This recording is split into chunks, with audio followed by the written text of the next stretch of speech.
साधवान साहब, जनाब रईस मलिक साहब, जिला पंचायत सदस्य मजलिस इत्तेहादुल मुस्लिमीन, जनाब नसीम साहब, शमीम साहब, हमारी पार्टी के प्रदेश के मुख्य महासचिव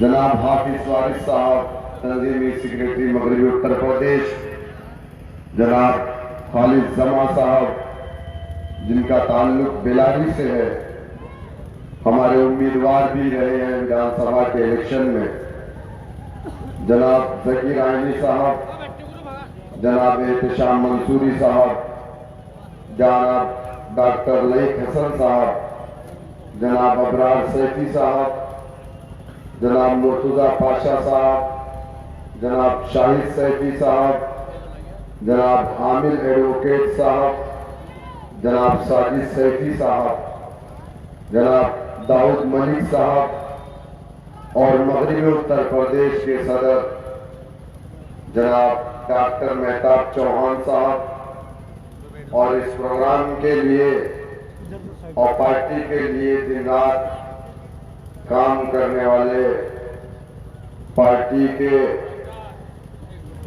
बहुत ही जुझारू मेरे साथी जनाब शहनवाज साहब, जनाब आरिफ साहब, जनाब फैजान अली साहब, जनाब मेराज साहब, तंजीम साहब, जनाब आदिल खान साहब, जनाब फरमान साहब, जनाब अदनान साहब, जनाब कासिम साहब, जनाब फहीम साहब और यहाँ पर बैठे उंगली कला के मेरे भाइयों, नौजवानों, मेरे बुजुर्गों और पर्दे में बैठकर सुनने वाली मेरी इज्जतदार माँ और बहनों,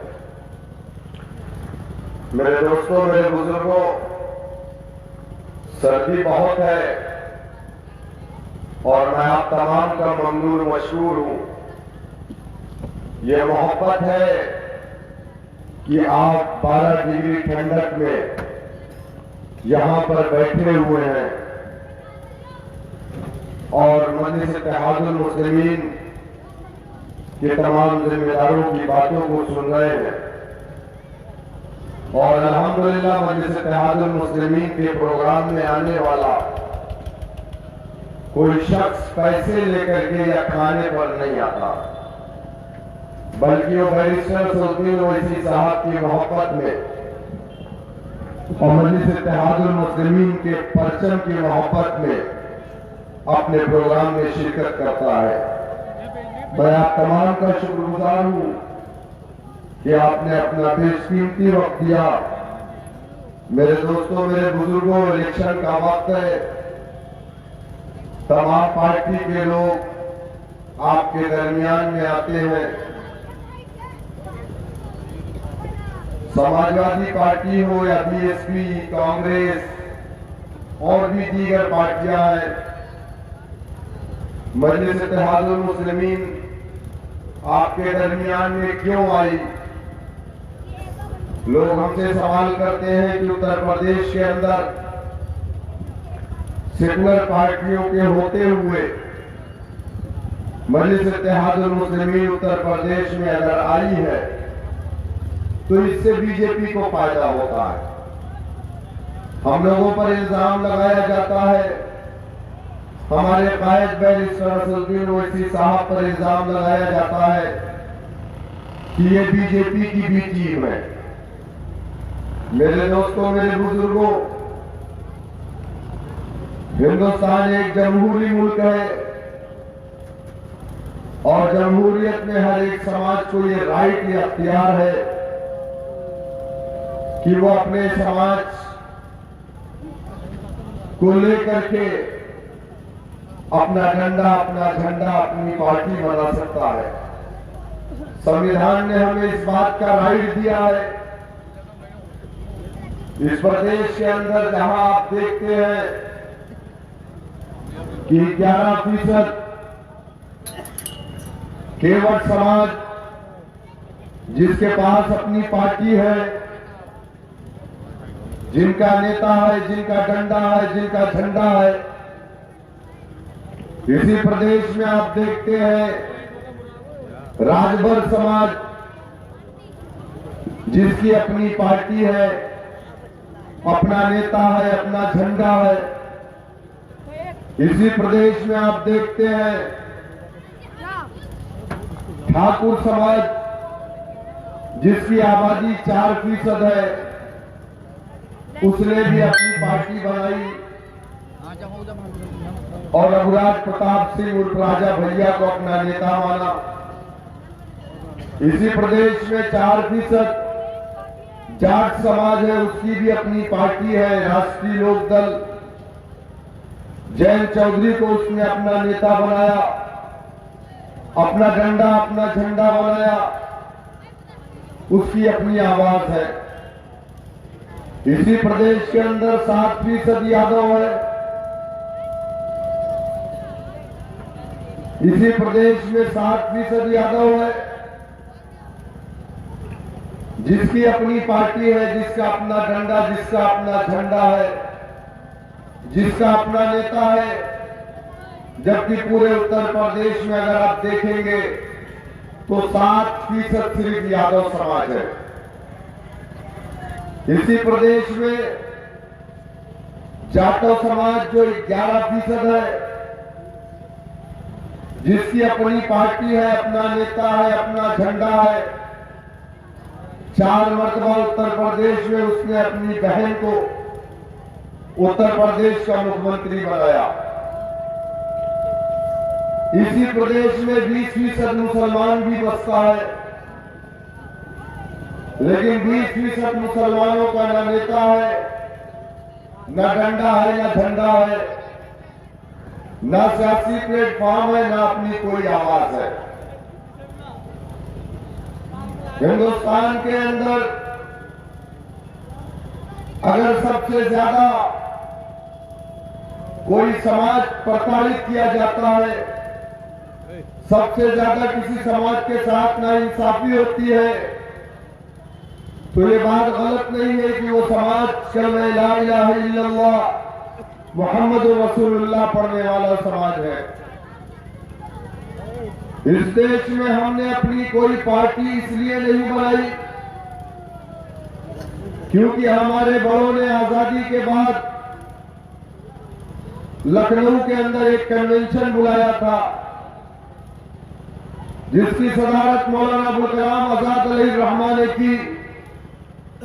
उस कन्वेंशन में हमारे बड़ों से कहा गया कि है मुसलमानों, वतन अजीज आजाद हो गया है। इस देश के अंदर 2 सियासी पार्टियां हैं, एक का नाम कांग्रेस है, दूसरी का नाम मुस्लिम लीग है।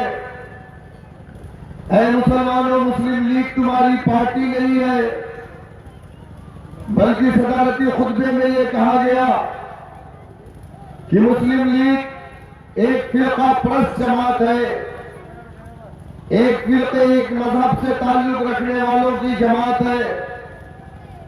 हमारे बड़ों ने कहा कि मुसलमानों, कांग्रेस तुम्हारी पार्टी है। हमारे बड़ों ने कहा नेहरू तुम्हारा लीडर है, हमने लब्बैक कहा इंदिरा तुम्हारी कायद है, हमने लब्बैक कहा राजू तुम्हारा नेता है, हमने लब्बैक कहा। हमने मुस्लिम लीग के कायदीन को अपना कायद नहीं माना, हमने मुस्लिम लीग को अपनी पार्टी नहीं मानी, हमने कांग्रेस पार्टी को अपनी पार्टी माना। कांग्रेस के झंडे को हमने अपने कंधों पर रखकर जिंदाबाद के नारे लगाए और हमने 1 साल, 2 साल, 5 साल, 10 साल नहीं, बल्कि इस मुल्क का इख्तियार 60 साल से ज्यादा हमने कांग्रेस पार्टी को दिया। लेकिन क्या ये बात सच नहीं है? देश की आजादी के बाद जहां सरकारी नौकरियों में ये दबा कुचला जो समाज आज दिख रहा है, जिसके बारे में डॉक्टर राजेंद्र सच्चर ने कहा,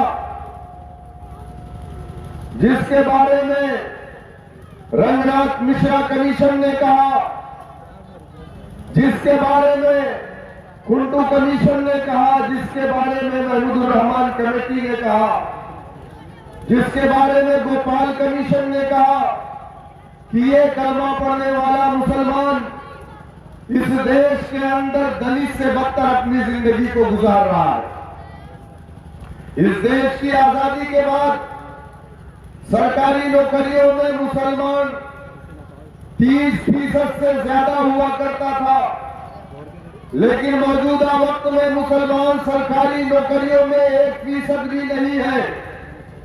उसका जिम्मेदार कौन है? ये नाइंसाफी नहीं है तो क्या है? इसी नाइंसाफी के खिलाफ मजलिस इत्तेहादुल मुस्लिमीन के कायद नकीब मिल्लत जनाब बैरिस्टर असदुद्दीन ओवैसी साहब अगर बोलते हैं कि मुसलमानों के साथ नाइंसाफी हो रही है, तो यही कांग्रेस पार्टी के चपरासी का कांग्रेस पार्टी के दलाल कहते हैं कि बैरिस्टर तो बीजेपी की बी टीम है, ये बैरिस्टर बीजेपी को फायदा पहुंचाता है। मैं कांग्रेस पार्टी के नाम रहा सेकुलर चपरासी और दलालों से पूछना चाहता हूं कि हमने 1947 में आजादी के बाद अपने बड़ों की बातों पर लब्बैक कहा था, नेहरू को अपना लीडर माना था, हमने सोनिया को अपना नेता माना, राजीव को हमने इंदिरा को अपना लीडर माना। इस देश की बागडोर, इस देश की सबसे बड़ी कुर्सी वजारत उज़्मा को हमने तुम्हें दिया। हमने तुमसे ये नहीं कहा था कि हमें तुम चांद तारे तोड़ करके लाके दे दो। हमने तुमसे यही कहा था कि हमारे साथ इंसाफ करना। लेकिन आप मुझे बताइए, कांग्रेस के दौरे इक़्तिदार में 30% जहां आजादी के बाद मुसलमान सरकारी नौकरियों में था, मौजूदा वक्त में मुसलमान 1% सरकारी नौकरी में नहीं है। इसका जिम्मेदार कौन है? 1, 2, 3, 4 नहीं, 30,000 से ज्यादा दंगे इस मुल्क के अंदर हुए। और वो दंगे कहां हुए? जहां मुसलमानों की तादाद ज्यादा थी, जहां मुसलमानों की मईशत बेहतर थी, जहां मुसलमानों का कारोबार अच्छा था। क्या इसी मुरादाबाद के अंदर कांग्रेस की दौरे हुकूमत में ईदगाह के अंदर ईद के रोज पुलिस वालों की गोलियों से 500 मुसलमानों का कत्लेआम नहीं हुआ? क्या इसी पश्चिमी यूपी का इलाका हाशिमपुरा के अंदर 47 नौजवानों को रमजान के महीने में रात को 12 बजे के बाद अपने घरों से निकाल करके पीएससी के वैन में डाल करके गाजियाबाद की जंग नहर पे ले जाकर गोलियां नहीं मारी गई? आज तक हमें इंसाफ नहीं मिला। इसी नाइंसाफी के खिलाफ अगर मजलिस इत्तेहादुल मुस्लिमीन बोलती है, तो ये नाम नहाद सेकुलर चपरासी दलाल हमें कहते हैं कि हम बीजेपी की बी टीम है। मेरे दोस्तों, मेरे बुजुर्गों, क्या ये नाइंसाफी नहीं है कि हिंदुस्तान में सरकारी आंकड़ों के हिसाब से मुसलमानों की आबादी 14% है और जेल की सलाखों में 37% है? ये नाइंसाफी नहीं है। उत्तर प्रदेश में हमारी आबादी 20% है, जेल की सलाखों में मुसलमान 27% है। ये नाइंसाफी नहीं है? आप मुझे बताइए, हमने इस मुल्क की आजादी में क्या हमने अपनी जान माल का नजराना पेश नहीं किया? क्या हमारे उलमा इकराम ने अपने मदारिस से जिहाद का फतवा नहीं दिया? क्या हमने रेशमी रुमाल की तहरीक नहीं चलाई? क्या हमने कभी अंग्रेजों को माफीनामा दिया? नहीं मेरे दोस्तों, हमने अंग्रेजों से मुकाबला किया इस देश की आजादी के लिए। इस देश की आजादी में हमने अपना सब कुछ कुर्बान किया, लेकिन जब देश को चलाने की बात आई तो हमने कहा नहीं, इस देश में बसने वाला हमारा कौमी भाई जो अक्सरियत में है वो उस देश को चलाएगा। हम जा रहे हैं, हमारे उलमा इकराम अपने मदारिस, अपने मसाजिद, अपनी खानकाह, अपनी दरगाह को वापस चले गए और इस मुल्क को कांग्रेस पार्टी के हवाले कर दिया। लेकिन आज ये मुसलमान दलित से बदतर अपनी जिंदगी को गुजार रहा है।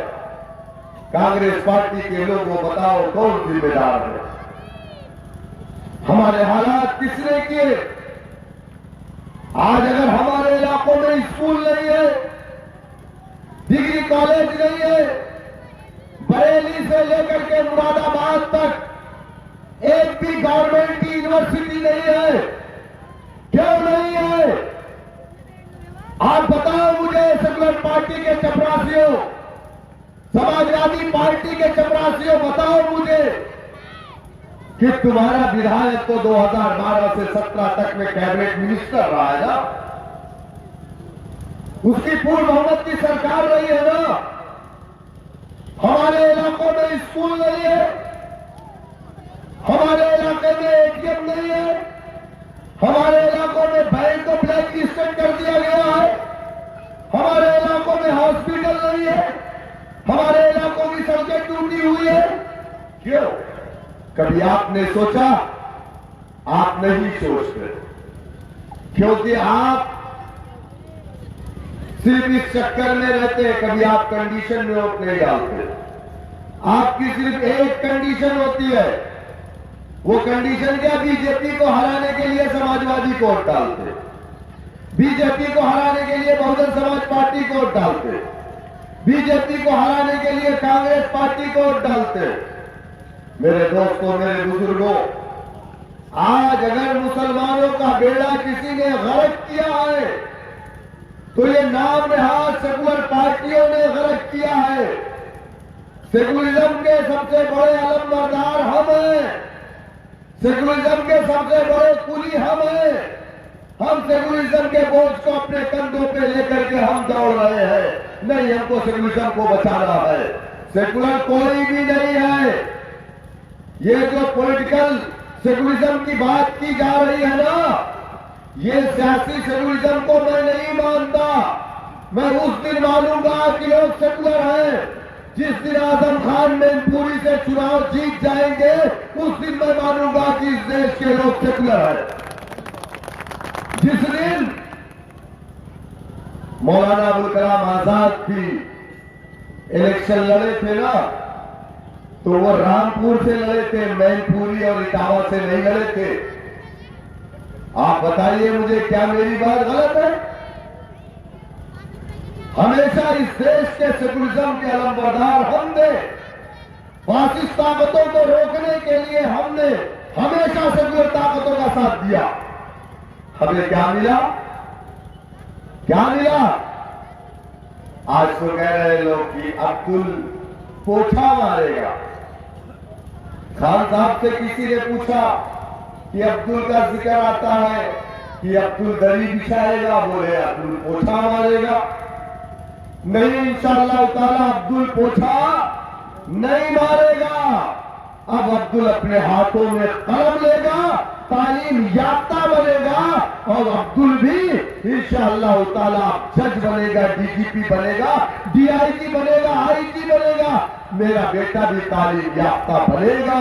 अब हम पोछा नहीं मारेंगे। अब हम तुम्हारे होटलों में जाकर के प्लेट साफ नहीं करेंगे।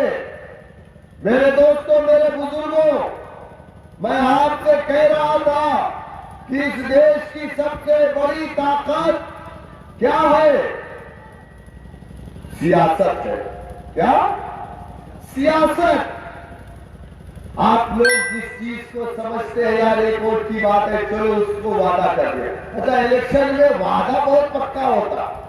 ऐसे तो अम्मा की कही बात को इनकार कर देंगे, अब्बा की बात को इनकार। बोले यार मैंने उसको 4 महीना पहले वादा कर लिया तो वादा मेरा पक्का है, अब तो टूटेगा नहीं, है ना? इलेक्शन में वादे बहुत होते हैं।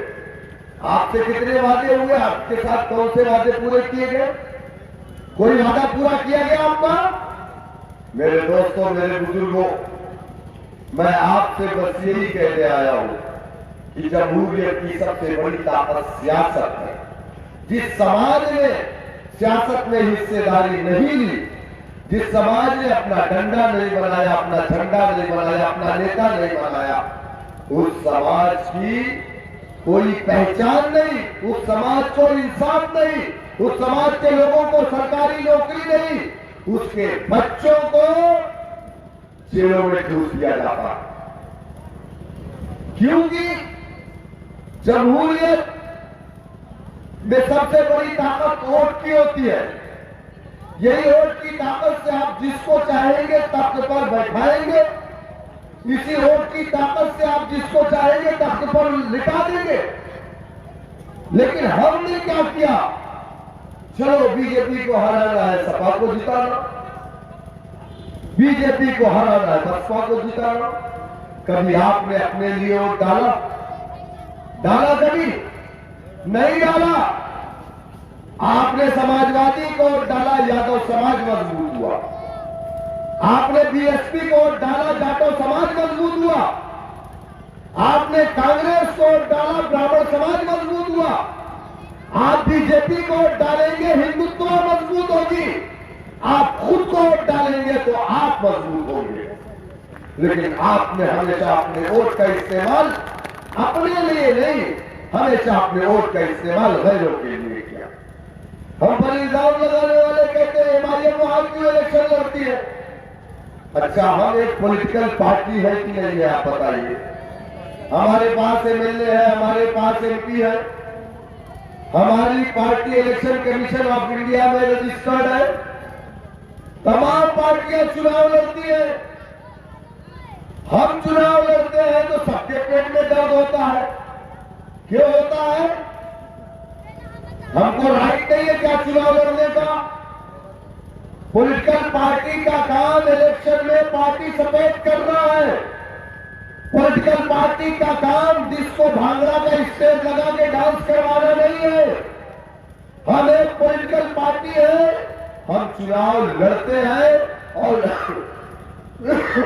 लड़ते रहेंगे इंशाअल्लाह ताला। आज नहीं तो कल अल्लाह सुब्हानहू तआला हमें कामयाबी देगा।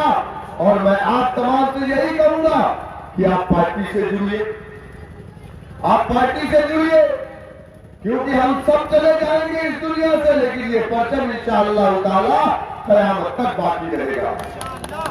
हम गुजरात इलेक्शन लड़ने गए, कांग्रेसियों ने हमारे नेता की फोटो बना करके, हमारे लीडर के बैनर को जमीन पे गिरा करके, एक मुसलमान दाढ़ी टोपी वाले के बैनर के ऊपर लोगों ने थूका।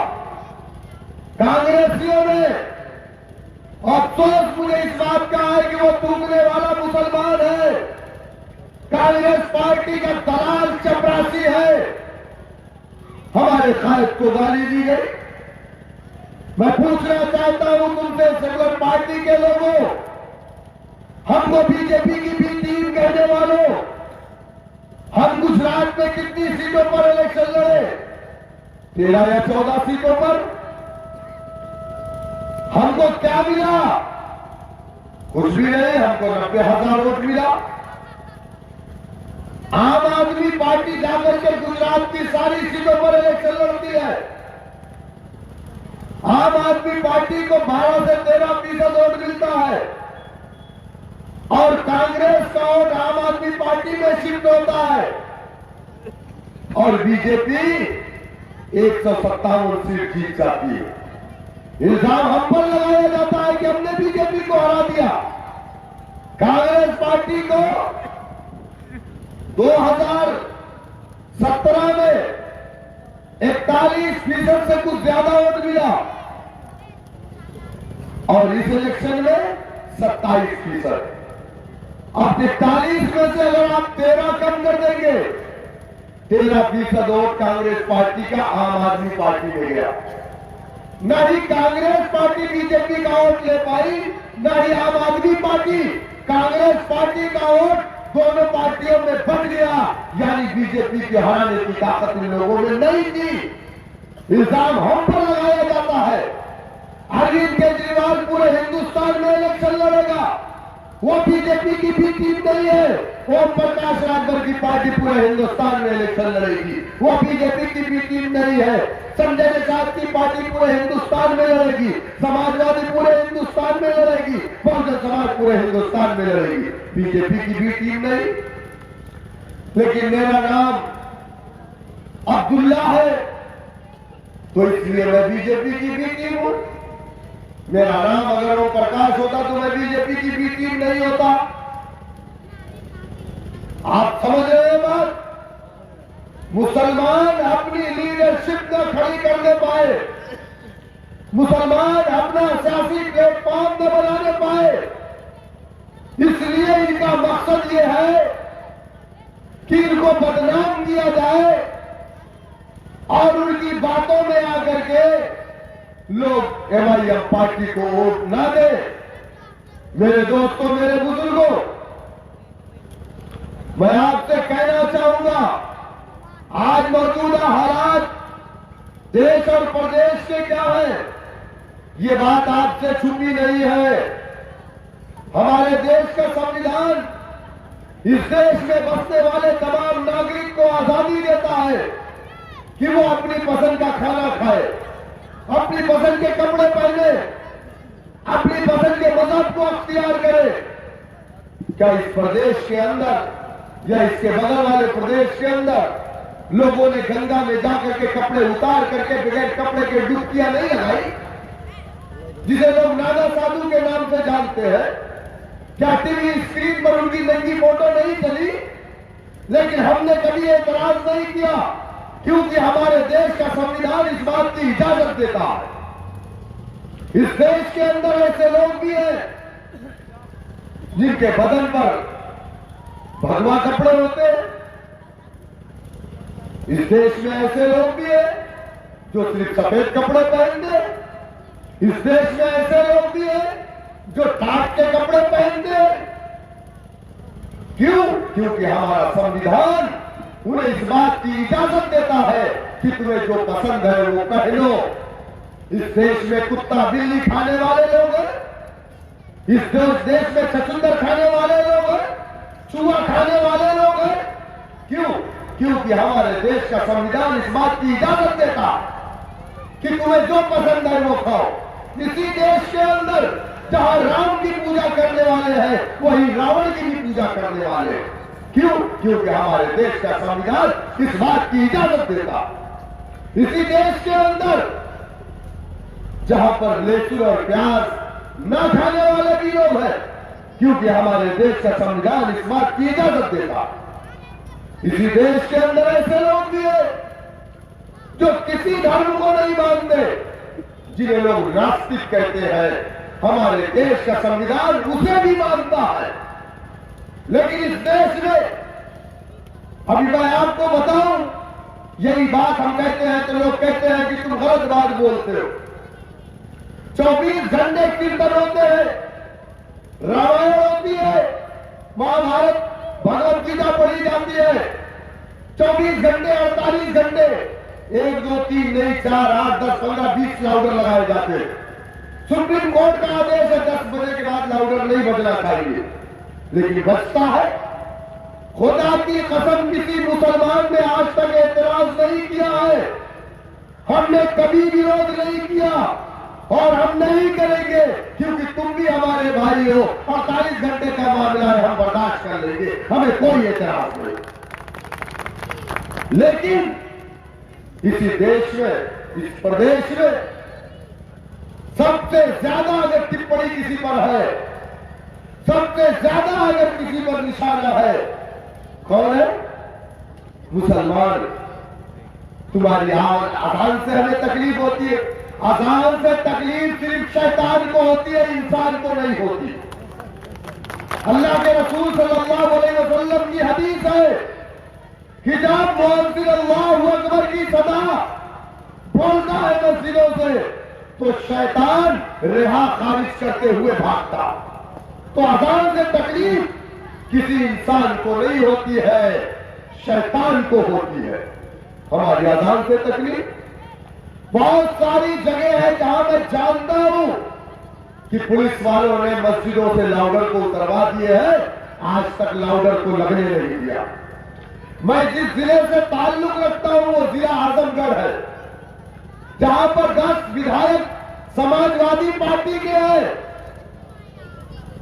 जहां से मुलायम सिंह यादव सांसद थे, जहां से अखिलेश यादव सांसद थे, दुर्गा प्रसाद यादव पूर्व कैबिनेट मिनिस्टर, वो जहां का विधायक है, उसके क्षेत्र में एक गांव है जिस गांव के अंदर आज भी मस्जिद के गुंबद पर लाउडर को नहीं लगाने दिया जाता, और वो पूरी बस्ती यादवों की बस्ती है।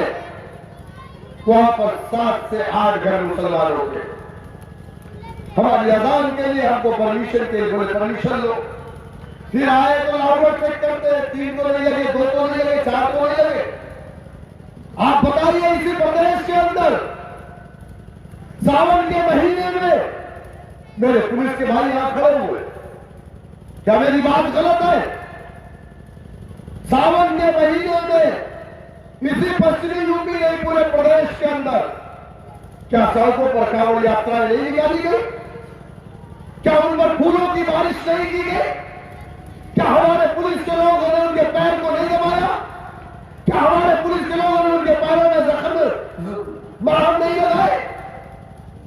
सरकारी खर्चे पर हेलीकॉप्टर से उनके ऊपर फूलों की बारिश की गई कि नहीं की गई?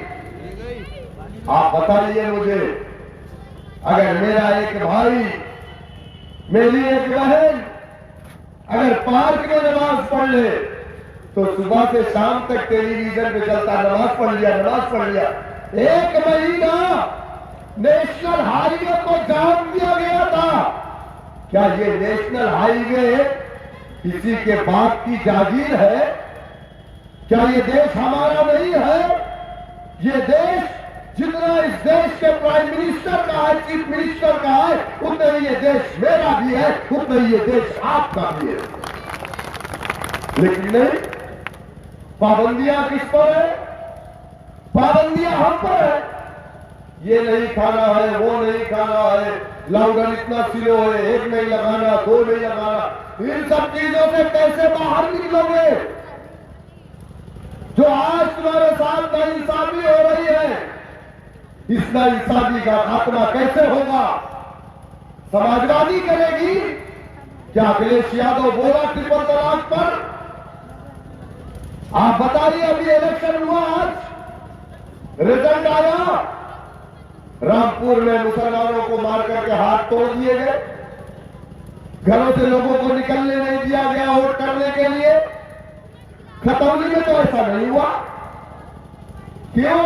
क्योंकि खतौली में आसिम राजा नहीं लड़ रहे थे, खतौली में कोई दूसरा लड़ रहा था, मदन भैया लड़ रहे थे। मदन भैया को जिता दिया गया, आसिम राजा को हरा दिया गया। इल्जाम लगाया, जैसा कि उन लोगों ने कहा कि प्रशासन ने हमें चुनाव हराया, और रिकॉर्ड है कि आज तक इतना कम वोट नहीं पड़ा था कभी। मुस्लिम बूथों पर जहां 1200 वोट, वहां पर 90 वोट, 100 वोट, 80 वोट, यानी 10% पोलिंग वोट। हम लोगों ने वीडियो भी देखा।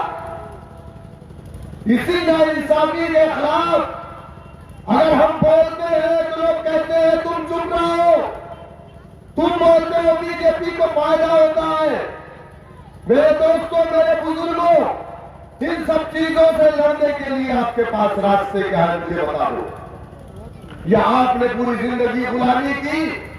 क्या आप चाहते हैं कि हमारे आने वाली नस्लें भी समाजवादी, बीएसपी और कांग्रेस के गुलाम बनकर के अपनी जिंदगी को खत्म कर ले? हम गुलामी की जिंदगी नहीं जीना चाहते। इस भारत को आजाद हमने करवाया था, और इस भारत में हम आजादी की जिंदगी जीना चाहते हैं, वरना उससे बेहतर हम मौत को समझते हैं। मेरे दोस्तों, मेरे बुजुर्गों, मैंने कहा ना कि जमहूरियत की सबसे बड़ी ताकत सियासत होगी। जब आप इस देश के अंदर बहुत कम थे, तब भी आप अकलियत में थे, आज भी अकलियत में है, लेकिन आपके अंदर तक जज्बा था हुकूमत करने का, आपके अंदर ताकत थी, कुव्वत थी, आप इंसाफ कायम करना चाहते थे, तब आप इस देश के हुक्मरान हुआ करते थे।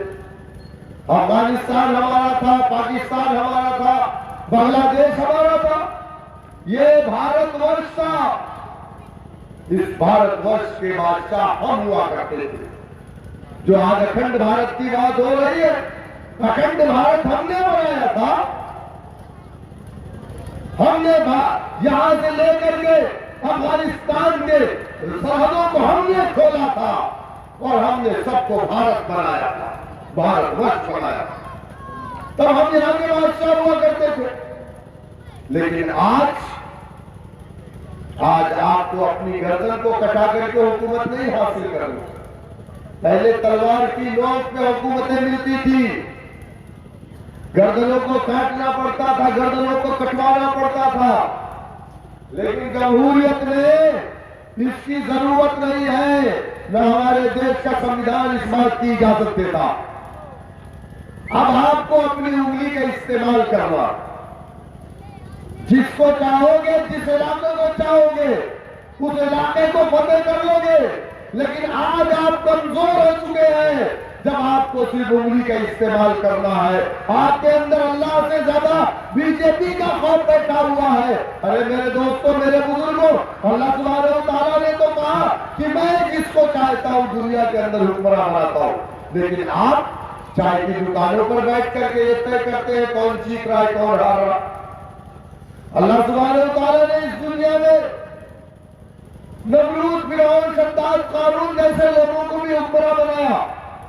इसी दुनिया में अल्लाह सुब्हानहू व तआला ने यूसुफ अलैहिस्सलाम को कुएं से निकाल करके मिस्र का बादशाह बनाया था। मेरे दोस्तों, मेरे बुजुर्गों, हमारा काम मुत्तहिद होना है। हम जात बिरादरी के नाम पर मुंतशिर हो जाते, हमारे वोट बढ़ जाते, हम बढ़ते रहेंगे, कभी कामयाब नहीं होंगे। हाथ की 5 उंगलियां बंद होती है तो ये ताकतवर मुक्का बनता है। हाथ की उंगलियां काट काट करके अलग कर दो तो वो ताकत खत्म हो जाती है। हमें आपस में लड़ाया गया, और लड़ाया किसने? समाजवादी पार्टी ने मुसलमानों के अंदर बैकवर्ड और फॉरवर्ड का जहर घोला है। किसने? समाजवादी पार्टी ने। आपको याद होगा मेरे बुजुर्गों कि मुलायम सिंह यादव, अब तो वो इस दुनिया से चले गए। मुलायम सिंह यादव एक बहुत बड़े लीडर थे। मंसूरी समाज को बुलाते थे, एक आदमी को पकड़ते थे, उसको कपड़ा पहनाते थे, उसको पैसा देते थे, गाड़ी देते थे, कहते थे तुम जाओ मंसूरी सम्मेलन करो। मंसूरी सम्मेलन, चीफ गेस्ट मुलायम सिंह यादव। उसके बाद फिर एक सम्मेलन होता था, अंसारी सम्मेलन, चीफ गेस्ट मुलायम सिंह यादव। कुरैशी सम्मेलन, चीफ गेस्ट मुलायम सिंह यादव। और सारे लोगों को कहा किससे जोड़ा जाता था? समाजवादी पार्टी से। और हर एक सम्मेलन में मुसलमानों को आपस में लड़ाया जाता था। अंसारी को मंसूरी को गाली दिलवाई जाती थी, मंसूरी को सैफी को गाली दिलवाई जाती थी, सैफी से पठान को गाली दिलवाई जाती थी, पठान से शेखजादे को गाली दिलवाई जाती थी। इस तरीके से हमें बांट दिया गया। मेरी आपसे यही गुजारिश है कि मुत्तहिदा तौर पर मजलिस इत्तेहादुल मुस्लिमीन के इस प्लेटफॉर्म से जुड़िए। आने वाले निकाय चुनाव में मजलिस इत्तेहादुल मुस्लिमीन के उम्मीदवार को कामयाब बनाइए। आपका चुनाव निशान पतन का है। इंशाअल्लाह हम फिर आएंगे और फिर प्रोग्राम होगा, और हम आएंगे साथ साथ बड़े वाले साहब भी आएंगे इंशाअल्लाह ताला। अब तो दिल्ली का भी खत्म हो गया, गुजरात का भी खत्म हो गया, और मिशन उत्तर प्रदेश शुरू हो गया। और इंशाअल्लाह ताला सदर मजलिस जनाब बैरिस्टर असदुद्दीन ओवैसी साहब भी आएंगे। मेरी आप तमाम से यही गुजारिश है कि आप पार्टी से जुड़िए, मुत्तहिद रहिए, मुनज़्ज़म रहिए, और एक अपनी सियासी क़ुव्वत बनाइए और अपने दरमियान से अपने नुमाइंदे को कामयाब करिए, ताकि आपके इलाके में एक अच्छी नुमाइंदगी हो सके, आपके इलाके में डेवलपमेंट का काम हो सके। मेरी आपसे यही दरख्वास्त है। बहुत बहुत शुक्रिया। अल्हम्दुलिल्लाह रब्बिल आलमीन।